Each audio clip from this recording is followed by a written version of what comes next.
Well,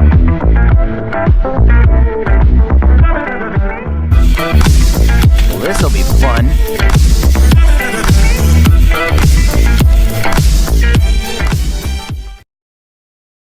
All hail, Macbeth. Hail to thee, Thane of Glamis. All hail, Macbeth. Hail to thee, Thane of Cawdor.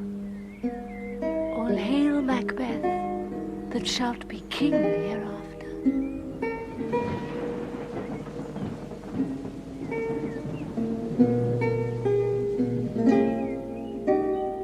Although William Shakespeare's dramas largely follow the Aristotelian model, it doesn't combine the three unities the same way, meaning there isn't one location on one day with one plotline. Rather, there are multiple locations in Shakespeare's plays where the story develops at different times. Other than that, his works follow the Aristotelian rules of resolution at the end and restoration of order. Initial acts and scenes function as a prologue to the main story, introduce characters, and make use of supernatural elements to foretell what's to come. Berserk's similar in that way. We get to know many different places and characters in the Golden Age and learn about the ambition of Griffith and the life of Guts. Once what's at stake is made apparent, there comes the outer-worldly entity which predicts the future, Nosferatu Zod. If you can be said to be a true friend of this man, then take heed. When his ambition collapses, death will pay you a visit, a death you can never escape. At first it is an ambiguous warning. It seems like a prophecy from something that knows more than the characters and the reader. In Shakespeare's Macbeth, the three witches give a direct message. Macbeth will be granted a title and then become King of Scotland, but the king's bloodline won't be continued by the children of Macbeth, but those of Banquo, Macbeth's friend. So does also the prophecy of Zod manifest itself after Guts left the Band of the Hawk and Griffith's captured and freed, after which the eclipse commences. In Shakespeare's time, it was unacceptable to challenge the right of the crown in any shape or form. Because of that, his plays always restored order by putting everybody to their place. Royals are kings and commoners are not. We do not yet know if that will be the case in Berserk, which is Griffith and Guts revert back to their former self, mere commoners, and are denied further divinity. Though the story most probably won't come to that conclusion.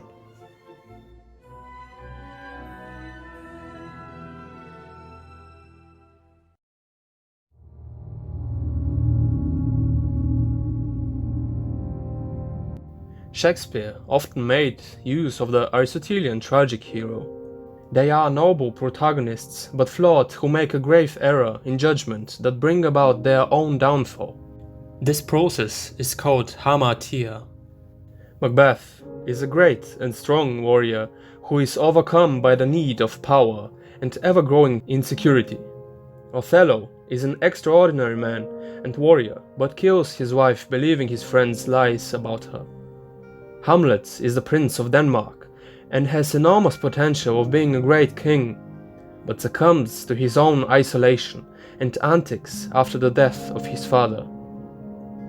In Berserk, Guts is not black and white, neither good nor bad character, even during the Golden Age arc, but he is the protagonist and is easily likable from the jump, relating to his terrible experiences since birth and good qualities as a human despite all evil that had befallen him.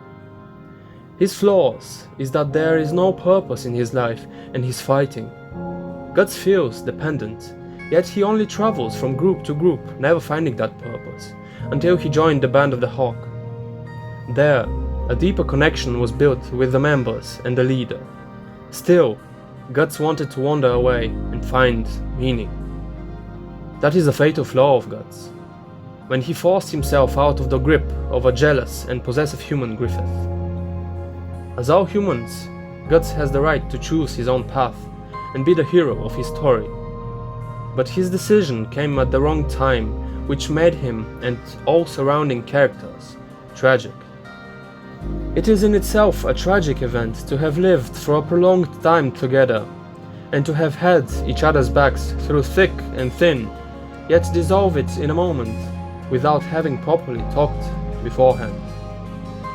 First and foremost, it was a betrayal of guts towards Griffith, although an unconscious and not malevolently meant one. Ironically, by treating Griffith not like a human, but like this idea of a perfect human with inexhaustible patience and resilience, Guts turned him into a non-human, a demon. What is unfortunate and sad is that Guts found something to protect and fight for, Casca and his friends, something he had before the catastrophe without him realizing. Anagnorisis is the device which shows the tragic hero in the end how he finally recognizes his error. That is a very important thing that must happen to Guts until the manga ends. Shakespeare utilized this in his plays, like in Macbeth and Othello.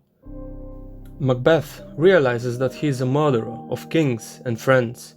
Once his cunning wife falls ill and her wicked words fade away, he is even more depressed because of grief for her and ever-increasing insecurity and uncertainty. In comparison, Guts has only ever used the memories about the eclipse as fuel for his fire of revenge. He cannot see far enough and find his own mistake in that whole mess. Later, Guts even talks to Serpico about leaving all that unhuman experience behind. It is Casca and her trauma that remind him of what has happened, and she is tightly tied to Griffith after the eclipse, which means that Guts being with Casca, what he always wanted besides enacting revenge on Griffith, will lead to some kind of a realization about himself and his own flaws. Anagnorisis will have to take place in order for him to find peace. Otherwise, he remains the same error-prone, wandering dog that struggles for purpose. Guts must understand his innermost flaws in order to appreciate and retain what is most valuable to him and get some kind of a hold on his trauma.